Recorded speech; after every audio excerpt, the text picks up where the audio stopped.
हाल है। तारीख आज 21 मार्च 2025, दिन शुक्रवार, हिंदी तिथि सप्तमी। और आइए बात करते हैं आज के मुख्य समाचार में देश भर की तमाम बड़ी खबरों पर नजर डालते हैं।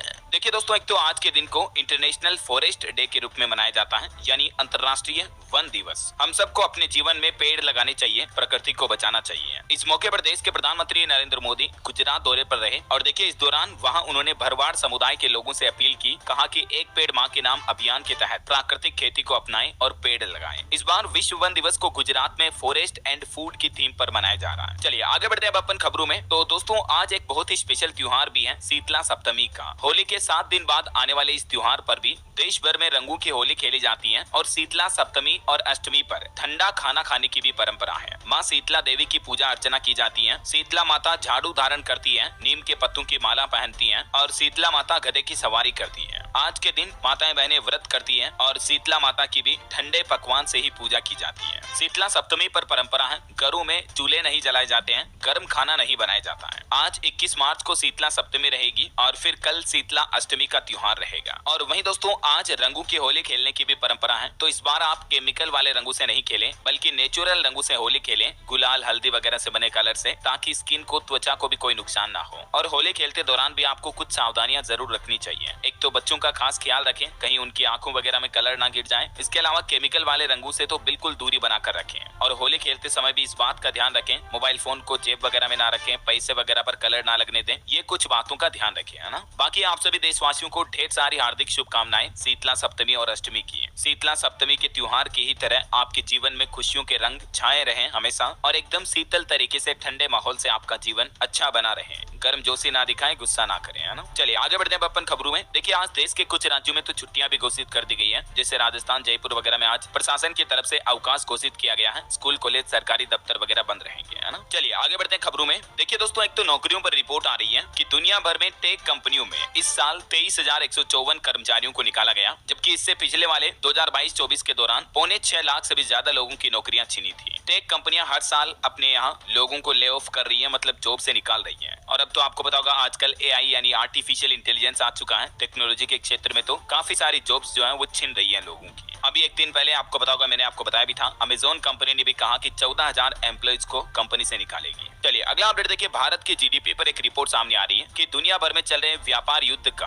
भारत की जीडीपी इकोनॉमी पर कुछ खास असर नहीं पड़ रहा है। फिच ने रिपोर्ट में कहा कि अभी भी 6.5% की तेजी से बढ़ेगी हमारे देश की अर्थव्यवस्था। हालांकि यूएस की नीतियां खतरनाक हो सकती हैं, जो डोनाल्ड ट्रंप सरकार टैरिफ वगैरह लगा रही है, उनके कुछ असर देखने को मिल सकते हैं 2026-27 तक। लेकिन फिर भी इस व्यापार युद्ध का भारत पर कोई गहरा असर नहीं होगा, है ना। और वहीं देखिए आरबीआई ने भी एक बुलेटिन जारी किया, कहा कि टैरिफ की वजह से मंदी और अस्थिरता का खतरा थोड़ा बहुत तो रहेगा, लेकिन भारत फिर भी मजबूत है। प्रवासी भारतीय पैसे भेजने में खाड़ी देशों से भी आगे हैं, मतलब जो भारतीय बाहर काम करते हैं और हमारे देश में बाहर से कमा करके पैसा भेजते हैं, इन मामलों में हमारा देश काफी आगे है। और अभी मौजूदा हालातों में वैश्विक व्यापार तनाव के बावजूद भी इंडिया की इकोनॉमी मजबूत बनी हुई है, ये आरबीआई का, भारतीय रिजर्व बैंक का कहना है। चलिए अगली बड़ी खबर देखिए। बैंक कर्मचारियों ने सरकार से आईबीसी 2016 को खत्म करने की मांग की है। भारतीय बैंक कर्मचारी संघ ने बड़े कॉर्पोरेट से कर्ज की सही वसूली के लिए ये आईबीसी एक्ट 2016 को खत्म करने की डिमांड की है। बैंक संघ का आरोप है कि इस कानून से बैंकों के पैसे की लूट को वैध बनाया जा रहा है। ये आईबीसी 2016 एक तरह का कानून है जिसे दिवाला या दिवालियापन संहिता 2016 के नाम से भी जाना जाता है। तो इसको रद्द करने की मांग कर रहे हैं बैंक संगठन के कर्मचारी, है ना। चलिए बड़ी खबर देखिए दोस्तों। चारधाम यात्रा के पहले ही दिन 1.5 लाख से भी ज्यादा लोगों ने पंजीकरण करवाया। बीते दिन से ही चारधाम यात्रा के लिए रजिस्ट्रेशन शुरू हो चुके हैं। चारधाम के साथ हेमकुंड साहिब यात्रा के लिए भी ऑनलाइन पंजीकरण चालू हो चुके हैं। दर्शन के लिए इस बार टोकन सुविधा होगी। 30 अप्रैल से ही चारधाम यात्रा शुरू हो रही है। पहले गंगोत्री यमुनोत्री धाम के कपाट खुलेंगे। चलिए अगला अपडेट देखिए। केंद्रीय कर्मचारियों के लिए बड़ी खबर आ रही है। पेंशन योजना का नया नोटिफिकेशन जारी किया सरकार ने। 1 अप्रैल से ही भरना होगा ये फॉर्म। दरअसल पेंशन कोष नियामक पीएफआरडीए की तरफ से यूपीएस यानी एकीकृत पेंशन योजना को लेकर अधिसूचना जारी कर दी है, जो कि देश भर के कर्मचारियों के लिए 1 अप्रैल से ही लागू होने जा रही है।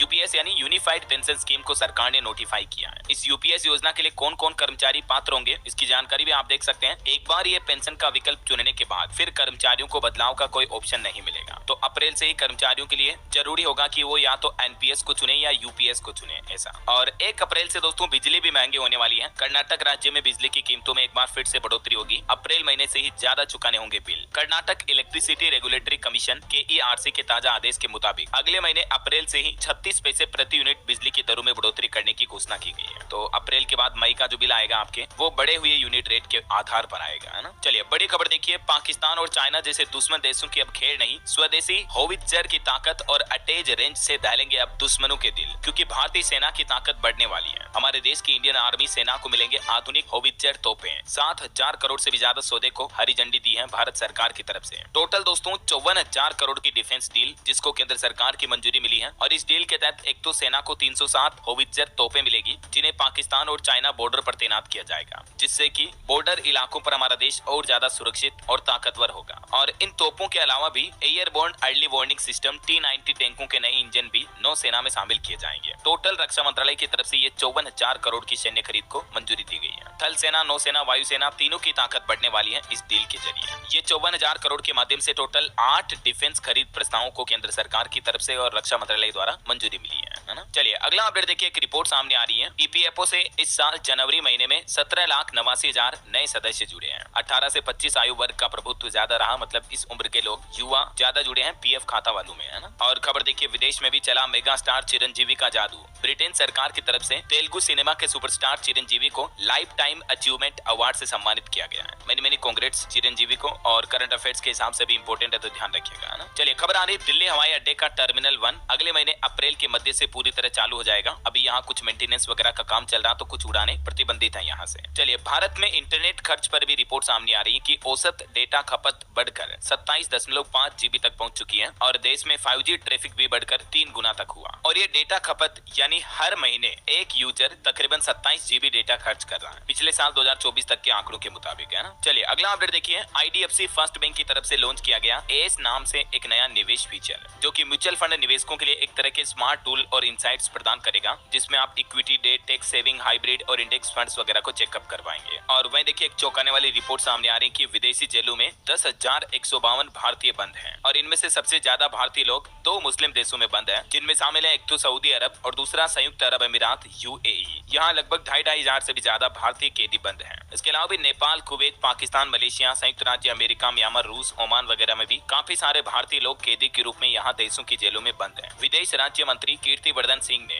राज्यसभा को एक प्रश्न के लिखित उत्तर में ये जानकारी दी। चलिए अगली खबर आ रही, दिल्ली में प्रदूषण रोकने के लिए दिल्ली की नई सरकार ने बड़ी पहल की है। एक तो प्लान है कि अगले 3 महीने में राजधानी में 6 एयर क्वालिटी मॉनिटरिंग स्टेशन बनाए जाएंगे। दिल्ली के पर्यावरण मंत्री मनजिंदर सिंह सिरसा की तरफ से इस प्लान को लेकर पूरी रणनीति भी जारी की गई। और इसके अलावा भी दूसरा प्लान देखिए, प्रदूषण से निपटने के लिए दिल्ली सरकार ने खास तैयारी की है। कृत्रिम बारिश के परीक्षण पर भी योजना बनाई जा रही है, यानी आर्टिफिशियल बारिश करवाई जाएगी अब दिल्ली में पोल्यूशन पर लगाम लगाने के लिए। और भारत के लिए एक अच्छी खबर देखिए आप, जल्द ही मेड इन इंडिया का वेब ब्राउजर उपलब्ध होगा। वेब ब्राउजर का मतलब समझ रहे हो ना, जैसे गूगल क्रोम, फायरफॉक्स, ये सभी वेब ब्राउजर्स होते हैं। तो भारत में भी जल्द he made in India web browser बनेगा। भारतीय कंपनी जोहो डेवलप करेगी इस ब्राउजर को। गूगल और माइक्रोसॉफ्ट जैसी कंपनियों को टक्कर मिलेगी। अभी ग्लोबली देखा जाए तो गूगल क्रोम के सबसे ज्यादा यूजर्स हैं 88%। और वहीं दोस्तों किसान आंदोलन पर बड़ी खबर देखिए, आखिरकार 13 महीनों बाद शंभू बॉर्डर खुला, हाईवे पर लोगों की गाड़ियों की आवाजाही शुरू हुई। खनौरी बॉर्डर से भी किसानों की बैरिकेडिंग को हटाया गया। हालांकि इस कार्यवाही में पंजाब पुलिस और किसानों के बीच 5 जगहों पर झड़प भी हुई। आपको पता होगा किसान आंदोलन की वजह से पिछले साल फरवरी से ही, यानी तकरीबन 13 महीने से पंजाब हरियाणा का शंभू बॉर्डर और खनौरी बॉर्डर बंद पड़े हैं, है ना।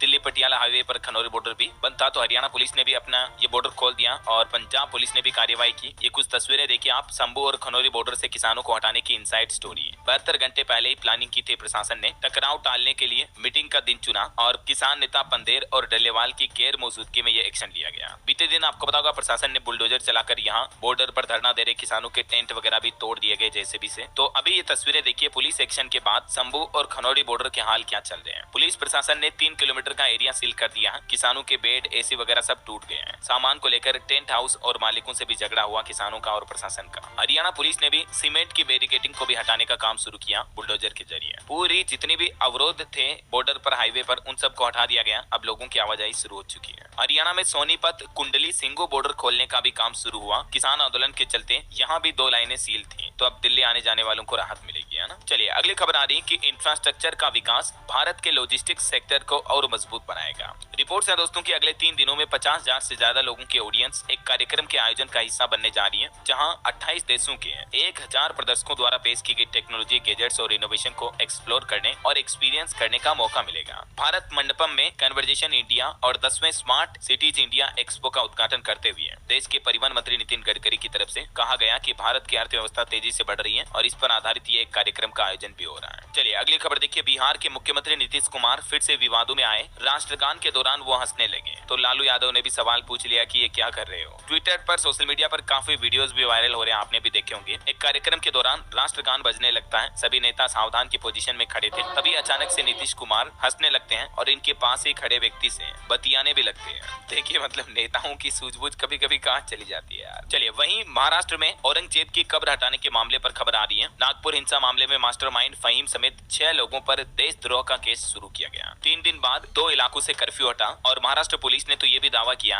कि हिंसा में बांग्लादेश का कनेक्शन भी बताया जा रहा है। इस मामले में पुलिस ने अब तक कुल 84 लोगों को गिरफ्तार कर लिया, जिसमें कुछ विश्व हिंदू परिषद और बजरंग दल के कार्यकर्ता भी शामिल हैं। वहीं खबर देखिए, दिशा सालियान मामले केस पर खबर आ रही। उनके पिता ने हाईकोर्ट में याचिका लगाई। आदित्य ठाकरे पर एफआईआर के साथ ही सीबीआई जांच की भी मांग की। सुशांत सिंह राजपूत की मैनेजर भी थी ये, और 8 जून 2020 को एक बिल्डिंग से गिरकर इनकी जान जाने की जो घटना हुई थी, उसके बाद अब ये मामला चल रहा है। और वहीं देखिए बड़ी खबर, छत्तीसगढ़ में 2 मुठभेड़ हुई, 30 नक्सली मारे गए, जिनमें से 26 बीजापुर में और कांकेर में 4 शव मिले, हथियार बरामद हुए, एक पुलिस का भी जवान शहीद हो गया। छत्तीसगढ़ के बस्तर इलाके में नक्सलियों और पुलिस प्रशासन के बीच मुठभेड़ काफी तेज हुई बीते दिन। वहीं देखिए बड़ी खबर, कलकत्ता ट्रेनी डॉक्टर मामले केस पर भी खबर आ रही है। डॉक्टर का डेथ सर्टिफिकेट जारी हुआ। हेल्थ सेक्रेटरी ने खुद घर जाकर उनके परिजनों को ये सर्टिफिकेट सौंपा और सरकार के खिलाफ प्रदर्शन करने वाली डॉक्टर का भी तबादला कर दिया गया है। वहीं खबर देखिए, संसद में नारे लिखी टी शर्ट पहनकर पहुंचे विपक्षी सांसद, तो लोकसभा स्पीकर बोले कि टी शर्ट खोल कर आएंगे तभी सदन चलेगा। अब आज लोकसभा में बजट भी पारित होगा। बीते दिन भी सदन में पक्ष विपक्ष के बीच काफी हंगामा भी हुआ। और आपको सावधान करने वाली एक बड़ी खबर बताता हूं दोस्तों। देखिए मुंबई में एक बुजुर्ग महिला के साथ डिजिटल अरेस्ट की घटना हुई और उसने अपने जीवन भर की कमाई पूंजी सेविंग 20 करोड़ रुपए गंवा दिए। जालसाज सीबीआई अधिकारी बनकर हर 3 घंटे में फोन करते थे। हालांकि इस मामले में 3 आरोपियों को गिरफ्तार कर लिया गया, लेकिन आए दिन इस तरह के जो साइबर फ्रॉड सामने आते रहते हैं, मैं आपको बताता रहता हूँ डीएलएस न्यूज चैनल के माध्यम से। अब ये घटना हुई मुंबई में एक 86 साल की बुजुर्ग महिला के साथ, जिसने अपनी बचत के 20 करोड़ रुपए गंवा दिए इन जालसाजों के झांसे में ठगी में आकर। समझ रहे हो, ये डिजिटल अरेस्ट की घटना क्या होती है, जिसमें आपको गिरफ्तारी का डर दिखाकर या आपके प्राइवेट फोटो वायरल करने का डर दिखाकर कुल मिलाकर आपको ब्लैकमेल किया जाता है, फिर आपको घर में ही कैद कर लेते हैं। इसीलिए इसे अरेस्ट नाम दिया जाता है, डिजिटल अरेस्ट। अगर आपके साथ कोई डिजिटल अरेस्ट की कोशिश करता है तो उसे आप इस तरह से फेल कर सकते हैं। कुछ इन टिप्स का पालन करें, सावधान रहें, सतर्क रहें। मैं आपको कहता हूँ ना, होशियार बनो थोड़ा। इतने भोले रहने का जमाना नहीं है दोस्तों अब कि हर कोई आया और आपको ठग के पागल बना के चला गया। समझ रहे हो। चलिए अगली खबर देखिए। केंद्रीय मंत्री नित्यानंद राय के 2 भांजों के बीच फायरिंग हुई, जिनमें एक भाई की जान चली गई, दूसरे के जबड़े को चीरते हुए बुलेट निकली। बताया जा रहा है कि केंद्रीय मंत्री की बहन को भी गोली लगी है। नित्यानंद राय की बहन को भी गोली लगने की खबर है। ये मामला बिहार के भागलपुर का नवगछिया के जगतपुर गाँव का है। ऐसे कभी लड़ाई झगड़ा ना करें, वरना परिणाम गंभीर हो सकते हैं। चाहे भाई का, दोस्त का, किसी का भी मैटर हो दोस्तों, प्रेम से, शांति से बातचीत करके समझौता करना चाहिए, है ना। चलिए स्टूडेंट छात्र छात्राओं के लिए खबर आ रही है। आरआरबी ने असिस्टेंट लोको पायलट का एग्जाम रद्द किया। इसके अलावा उड़ीसा में भी 5248 मेडिकल ऑफिसर के पदों पर भर्ती निकली है। यूपीएससी के आरओ के एग्जाम 27 जुलाई को होंगे। कुछ और एजुकेशनल अपडेट्स हैं, आगे जानेंगे अपन। फिलहाल देखिए अगली खबर। जो चैंपियंस ट्रॉफी विनर टीम रही है हमारी भारत आईसीसी चैंपियन में, उनको 58 करोड़ का कैश प्राइज मिलेगा।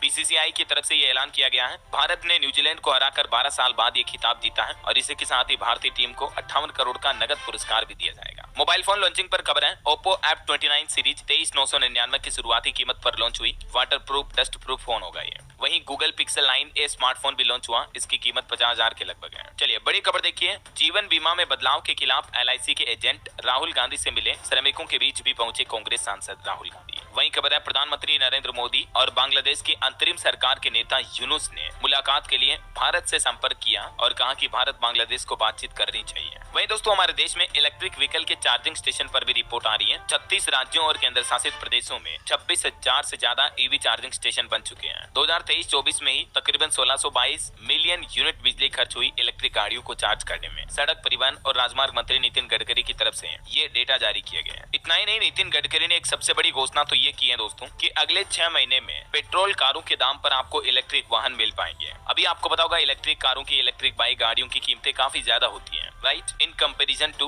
जो मतलब पेट्रोल डीजल इंजन वाली गाड़ियां आती हैं उसके मुकाबले ईवी व्हीकल महंगे होते हैं। लेकिन परिवहन मंत्री का कहना है कि अगले 6 महीने में दोनों ही तरह की गाड़ियों की कीमतें बराबर हो जाएगी। सरकार जल्दी कुछ इस तरह की नई पॉलिसी वगैरह लेकर आएगी, है ना। बहरहाल अभी तो कुछ और महत्वपूर्ण और काम की खबरें देखेंगे अपन, लेकिन फिलहाल वक्त तो चला है आज के ताजा मौसम समाचार जानने का। और हाँ, और वहीं देखिए बड़ी खबर, अब नए सीईओ की जरूरत है, एलन मस्क इस्तीफा दें। टेस्ला कंपनी के निवेशकों की तरफ से भी ये मांग की गई। टेस्ला के स्टॉक में बड़ी गिरावट के बाद एलन मस्क के इस्तीफे की भी मांग हो रही है। और वैसे दोस्तों एलन मस्क की कंपनी का जो XAI है, ग्रोक GROK, उस पर भी आरोप लगे हैं कि ग्रोक यूजर्स को गाली गलौज वाले और भद्दी भाषा में जवाब दे रहा है। तो सरकार को ये ट्विटर के AI का रवैया पसंद नहीं आया, अब एक्शन लिया जाएगा भारत सरकार द्वारा। इधर एलन मस्क की कंपनी X ने भी भारत पर मुकदमा किया और कहा कि कानून का गलत इस्तेमाल कर रही है सरकार। एलन मस्क के ट्विटर ने भारत सरकार के खिलाफ याचिका लगाई, जिसमें कर्नाटक हाईकोर्ट में उन्होंने कहा कि सरकारी अधिकारी ट्विटर के कंटेंट को ब्लॉक कर रहे हैं, जो कि IT एक्ट का दुरुपयोग है। देखते हैं अब कोर्ट वगैरह की तरफ से क्या फैसले आते हैं इन मामलों पर। फिलहाल देखिए अगली खबर, अंतर्राष्ट्रीय ओलंपिक समिति की 10वीं अध्यक्ष बनी क्रिस्टी कोवेंट्री और इस पद पर चुनी जाने वाली ये पहली महिला भी बन चुकी है। वहीं दिल्ली हाईकोर्ट का एक बड़ा फैसला देखिए, आप पढ़ी लिखी हो, खुद कमाओ। अंतरिम गुजारा भत्ता मांगने पर एक महिला को दिल्ली हाईकोर्ट की तरफ से यह नसीहत दी गई। महिला को राहत देने से इनकार करते हुए कोर्ट ने कहा कि आप अच्छी हैं, सक्षम हैं, अच्छी योग्यता होने के बावजूद आप अपना खुद का खर्च निकाल पाओ, इतनी कमाई कर सकी हो, ऐसा। तो दिल्ली हाईकोर्ट की तरफ से यह नोटिस भी जारी किया गया है। और इंडिया की अर्थव्यवस्था पर एक बड़ी अच्छी रिपोर्ट आ रही है कि उपभोक्ता बाजार ही हमारी असली ताकत है। साल 2026 में 4,700 अरब डॉलर तक पहुंचने की क्षमता है उपभोक्ता बाजार की। चलिए दोस्तों, वुमेन हेल्थ को लेकर एक रिपोर्ट सामने आ रही है कि हर 5 में से 3 महिलाओं को ये गंभीर समस्या होती है। तो शुरुआत में ऐसे लक्षणों को बिल्कुल भी इग्नोर ना करें। और ये समस्या होती है दोस्तों एनीमिया, यानी खून की कमी का शिकार होना। एनीमिया तब होता है जब हमारे शरीर में, मतलब महिलाओं के शरीर में RBC रेड ब्लड सेल्स की कमी हो जाती है, हीमोग्लोबिन वगैरह की कमी हो जाती है। तो साधारण बोलचाल की भाषा में इसे खून की कमी कहते हैं। और आंकड़े बताते हैं दोस्तों कि देश में हर 5 में से 3 महिलाएं एनीमिया के शिकार हैं। तो जरूर जब भी समय मिले आप भी अपने डॉक्टर को एक बार सब कुछ चेकअप करवाएं। चलिए अगली खबर देखिए, उत्तर प्रदेश के मुख्यमंत्री योगी आदित्यनाथ बोले,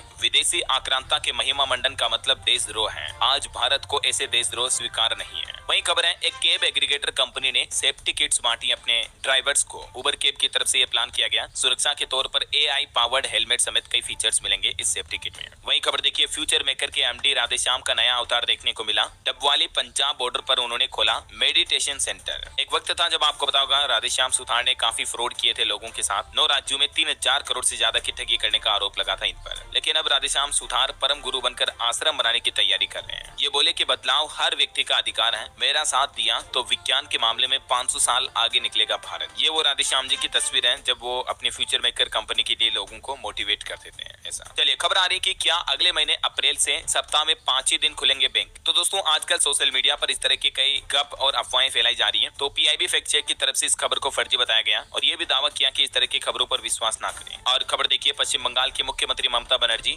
22 मार्च को लंदन के लिए रवाना होगी। यहाँ ऑक्सफोर्ड यूनिवर्सिटी में भाषण भी देंगी और इसके लिए उन्होंने टास्क फोर्स भी गठित किया है। चलिए खबर आ रही है, पंजाब विधानसभा का बजट सत्र आज से शुरू होगा। कैबिनेट बैठक में निजी स्कूलों में EWS छात्रों के लिए आरक्षण को भी मंजूरी दी जाएगी। वहीं खबर देखिए, उत्तर प्रदेश में अब CBCID को CID के नाम से जाना जाएगा। केवल योगी सरकार ने इन्वेस्टिगेशन एजेंसी का नाम बदल दिया है। ये जो अपराध शाखा थे इसका पुराना नाम ये था, अब नया नाम केवल अपराध अनुसंधान विभाग कर दिया गया है। और पश्चिम बंगाल में तो एक नया विधेयक पारित होने जा रहा, महिलाएं भी अब बार में शराब परोस सकेगी। मुख्यमंत्री ममता बनर्जी सरकार 1909 के संशोधन विधेयक में बदलाव करने जा रही है। और एक बड़ी चौंकाने वाली रिपोर्ट देखिए दोस्तों, दुनिया के हर इंसान पर 100 रुपए से भी ज्यादा की उधारी है। गोले की रफ्तार से लोगों पर कर्जा बढ़ता जा रहा है। दुनिया भर में सरकारी और कॉर्पोरेट बॉन्ड का कर्ज 2023 में $100 ट्रिलियन के पार पहुंच गया है। OECD की लेटेस्ट रिपोर्ट के मुताबिक लगातार जैसे दुनिया भर के देश, फिर उन देशों में अलग अलग राज्य सरकारें जो कर्ज ले रही है, उसमें पूरे दुनिया के टोटल पॉपुलेशन को काउंट करें तो हर व्यक्ति पर तकरीबन 100 रुपए से ज्यादा उधार है, ऐसा है ना। चलिए अगली खबर देखिए, माता पिता अपने बच्चों के एडमिशन के समय सावधान रहें। शिक्षा निदेशालय की तरफ से एक नोटिस जारी किया गया। देश की राजधानी दिल्ली स्कूलों में एडमिशन को लेकर दिल्ली शिक्षा विभाग ने माता पिता को यह आगाह किया और कहा कि वे किसी के झांसे में न आए और न ही किसी एजेंट पर भरोसा करें, क्योंकि आजकल स्कूलों में एडमिशन के नाम पर भी काफी ठगी का माहौल देखा जा रहा है। चलिए खबर देखिए, राष्ट्रपति द्रौपदी मुर्मू ने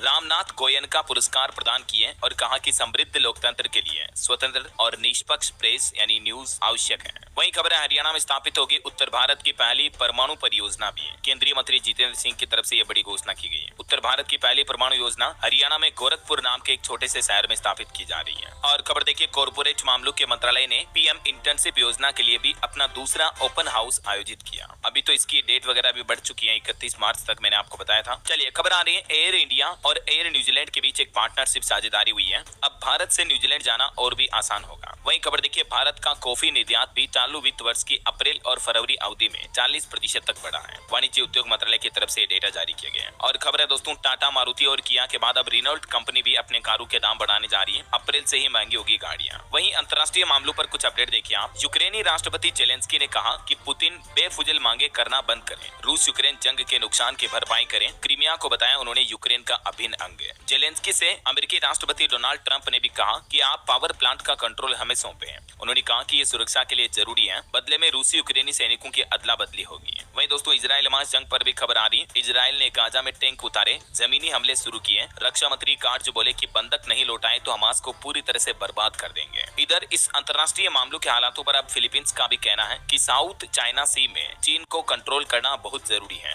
भारत को स्क्वाड ज्वाइन करने का न्योता भी दिया फिलीपींस ने। क्वाड के 3 देश भी इसके मेंबर हैं। और एक बड़ी दुर्घटना की खबर देखिए दोस्तों, राजस्थान के बीकानेर की ये घटना है। कार पर पलटा ट्रक, 6 भाइयों की जान चली गई। आधे घंटे तक गाड़ी में दबे रहे। शादी समारोह से लौट रहे थे ये सभी और एक साथ 6 चचेरे भाइयों की मौत हो गई। ये देख सकते हैं 6 भाइयों की तस्वीरें भी आप। तेज रफ्तार ट्रक के पास इनकी कार चल रही थी, तभी पूरा का पूरा ट्रक कार पर पलट गया और सब के सब नीचे दबकर बड़ी बेरहमी से मारे गए। चलिए खबर आ रही, खुशखबरी देखिए, झारखंड के सरकारी अस्पताल में 10 रुपए में अब 10 जांच हो पाएगी। झारखंड रिम्स में तो रोबोट से सर्जरी भी होगी। मुख्यमंत्री हेमंत सोरेन सरकार की तरफ से झारखंड वासियों के लिए कुछ अच्छी बड़ी घोषणाएं की गई है। वहीं खबर देखिए, दिल कप को सर्वश्रेष्ठ डिजाइन इनोवेशन पुरस्कार से सम्मानित किया गया मुंबई स्कूल में। और खेल समाचार से भी खबर है, राजस्थान क्रिकेट संघ ने घोषित किए सर्वश्रेष्ठ खिलाड़ी। 25 मार्च को जयपुर में होगा सम्मान समारोह का आयोजन भी। आईपीएल मैच शुरू होने जा रही, इससे पहले ये अपडेट आ रहा। और जलवायु वातावरण वगैरह को लेकर कुछ बड़ी रिपोर्ट्स देखिए आप। एक बड़ी चिंताजनक खबर आ रही कि बीते 8 लाख वर्षों में अभी आज के मौजूदा समय काल में दुनिया भर में कार्बन डाइऑक्साइड का स्तर सबसे ऊपर है। विश्व मौसम विज्ञान संगठन की तरफ से लेटेस्ट रिपोर्ट जारी की गई और दुनिया भर के देशों के सरकारों को चेताया भी कि अगर यही हालात रहे तो भविष्य बहुत ही खौफनाक हो सकता है। और एक चौंकाने वाली खबर देखिए, 2024 175 सालों में सबसे गर्म साल होगा। वैश्विक CO2 सांद्रता 0.8 मिलियन वर्षों में सबसे ज्यादा होगी। वीएमओ की तरफ से लेटेस्ट रिपोर्ट जारी की गई है। खबर है, जलवायु परिवर्तन के चलते 2030 तक 11 मिलियन हेक्टेयर बंजर भूमि बढ़ने का भी अनुमान है। हालांकि से निपटने के लिए नया रोडमैप भी तैयार हुआ। और खबर आ रही है कि जलवायु कार्यवाही में भी विकसित देश भी फेल हुए। भारत और ब्राजील एक अहम भूमिका निभा सकते हैं। COP30 के अध्यक्ष ने भी ये बात की जानकारी कही और भारत पर विश्वास जताया। चलिए आगे बढ़ते हैं खबरों में। देखिए